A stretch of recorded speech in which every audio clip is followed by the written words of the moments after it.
നമസ്കാരം. Vadakara bank of Maharashtra ബ്രാഞ്ചിലെ 26 kilo സ്വർണ്ണ തട്ടിപ്പിൽ നിർണായക അറസ്റ്റ്. പ്രതി മുൻ ബാങ്ക് മാനേജർ മദ ജയകുമാർ പിടിയിലായി. തെലങ്കാനയിൽ നിന്നാണ് പ്രതി പിടിയിലായത്.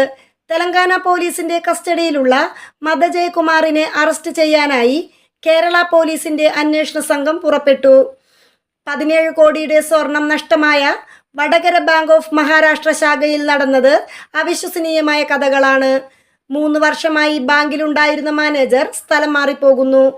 പിറകെ എത്തിയ പുതിയ മാനേജർ നടത്തിയ പരിശോധനയിൽ ബാങ്കിലെ 26 കിലോ സ്വർണം വ്യാജമാണെന്ന് തെളിയുന്നു. സ്ഥലം മാറ്റിയ മുൻ മാനേജർ മദ ജയകുമാർ പുതിയ സ്ഥലത്ത് ചുമതലയേൽക്കാതെ മാറി നിൽക്കുന്നു. പിന്നീട് ഫോൺ സ്വിച്ച് ഓഫ് ആക്കി മുങ്ങുന്നു. ഒടുവിൽ എല്ലാത്തിനും പിറകിൽ സോണൽ മാനേജർ ആണെന്നും കാർഷിക വായ്പയുടെ മറവിൽ സ്വകാര്യ ധനകാര്യ സ്ഥാപനവുമായി ചേർന്ന് വൻ തട്ടിപ്പാണ് നടന്നതെന്ന് വ്യക്തമാക്കി